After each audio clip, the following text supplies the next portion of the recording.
क्रोधात् भवति सम्मोहम् सम्मोहात् स्मृति विभ्रमम् स्मृतिभ्रंशात् बुद्धिनाशो बुद्धिनाशात् प्रणश्यति।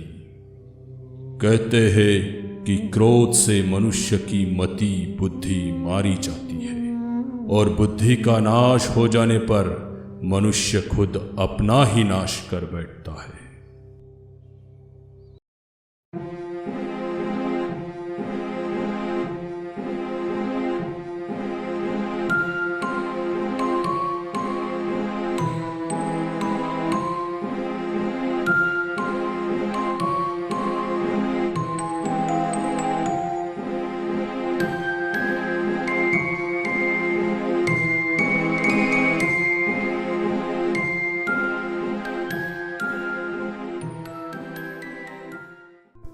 ये तुम्हारे दादाजी और उनके छोटे भाई सुरेंद्र नाथ है। क्या? मेरे दादाजी को छोटे भाई भी थे? इतनी बड़ी बात पापा मुझसे कैसे छुपा सकते हैं? उसके पीछे भी एक कहानी है। तुम्हारे दादाजी के पिताजी रविंद्रनाथ इस जिले के सबसे जाने माने समाज सेवक और लेखक थे, जिन्हें हर चीज का ज्ञान था। फिर रविंद्रनाथ को एक संतान हुई, यानी कि योगेंद्रनाथ, तुम्हारे दादाजी। तुम्हारे दादाजी को बचपन से कहानी सुनने का बहुत शौक था।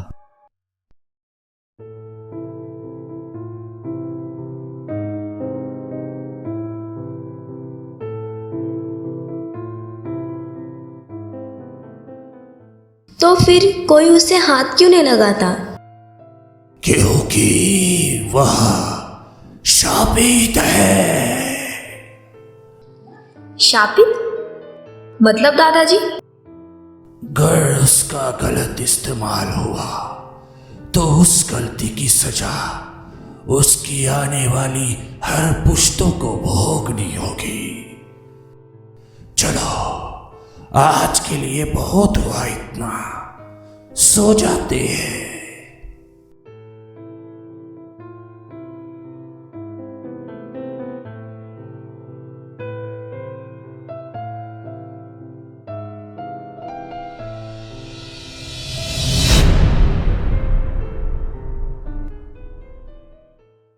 उसकी रुचि गुप्त धन में इतनी बढ़ी कि वह दिन रात उसी के बारे में पढ़ता और सबसे पूछता। फिर रविंद्रनाथ को दूसरी संतान हुई, जिसका नाम सुरेंद्रनाथ था। सुरेंद्रनाथ यानी कि तुम्हारे दादाजी के छोटे भाई, जो उम्र में योगेंद्रनाथ से 12 साल छोटे थे। उसके 2 साल बाद तुम्हारे दादाजी के पिता रविंद्रनाथ की मौत हो गई। सुरेंद्रनाथ बचपन से जुआ और शराब में मगन रहता और तुम्हारे दादा योगेंद्रनाथ गुप्त धन की खोज में रहते। ठीक योगेंद्रनाथ की शादी के 9 साल बाद तुम्हारे पिता का जन्म हुआ और उसी वक्त तुम्हारे दादाजी के छोटे भाई सुरेंद्रनाथ की भी शादी हो गई। सभी कहते हैं तुम्हारे पिता बिल्कुल योगेंद्रनाथ की तरह है, पर वह अपने चाचा की तरह निकला। छोटी उम्र में अपने चाचा के साथ जुआ और शराब की आदत। तुम्हारे दादाजी का ध्यान सिर्फ गुप्त धन की ओर ही था। वह कभी अपने बेटे की तरफ ध्यान न दे सके। जहाँ सुरेंद्र नाथ विरासत में मिले पैसे को जुआ में उड़ा देता, वही तुम्हारे दादा भी विरासत में मिले पैसे को गुप्त धन की खोज में गवा देते। एक वक्त आया जब उन्हें एक वक्त का खाना खाने के लिए दूसरों से उधार मांगना पड़ता था। पर कहते हैं कि एक वक्त ऐसा भी आया जब योगेंद्र नाथ को धन मिल गया और पैसों का नशा इतना हावी हो चुका था सिर पर कि वह अपने सगे भाई तक को भूल गया। एक वक्त आया जब सुरेंद्र नाथ उनके बड़े भाई योगेंद्र नाथ के पास कुछ पैसों की मदद मांगने गए।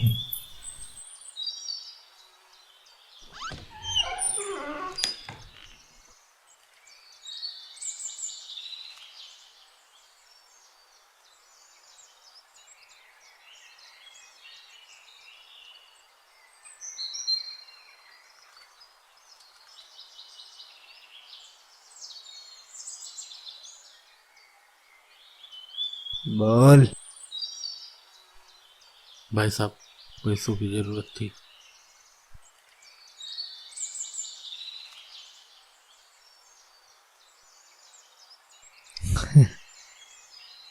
क्यों? जुए में उड़ाने हैं या शराब में? जी, जरूरत थी। नहीं मिलेंगे। ये जो आपका गुरूर है ना, बहुत महंगा पड़ेगा।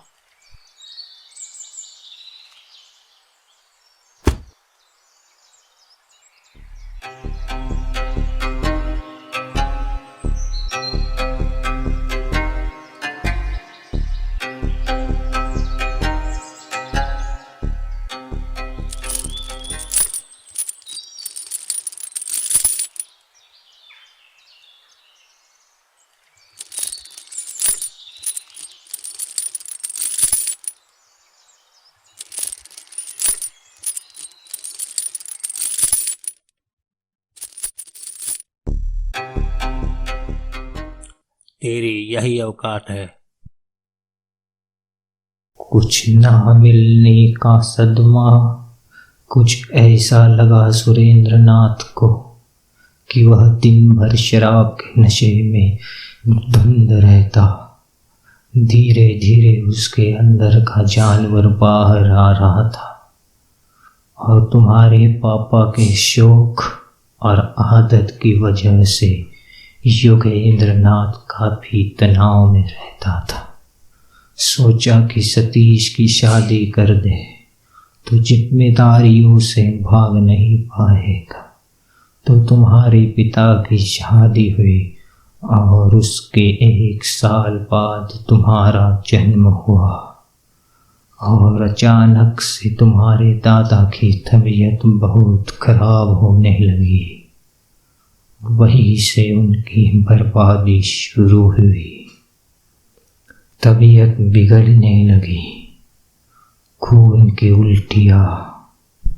एक वक्त ऐसा आया कि उन्हें सांस लेने से तक नफरत होने लगी। दिन भर एक ही पेड़ के नीचे बैठे रहते, वही खाते, उसी पेड़ के नीचे सो जाते। फिर एक वक्त ऐसा आया जब उन्होंने उसी पेड़ से लटक कर आत्महत्या कर ली।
और फिर उनके जाने के बाद वह सारा धन कहाँ गया किसी को नहीं पता।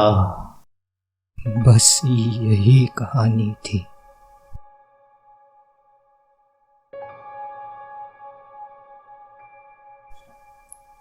और हाँ, एक शफीक नाम का नौकर तुम्हारे दादाजी के वहाँ काम करता था। शायद वो तुम्हारी कुछ मदद कर सके। जी पुजारी जी, क्या आप मुझे बता सकते हैं कि वो कहाँ मिलेगा? इस गांव में जो सबसे बड़ा मस्जिद है उसी के 2 कदम आगे उसका घर है। धन्यवाद पुजारी जी, चलता हूँ। बेटा, एक और बात, वो मेरा मित्र था, वो आत्महत्या नहीं कर सकता।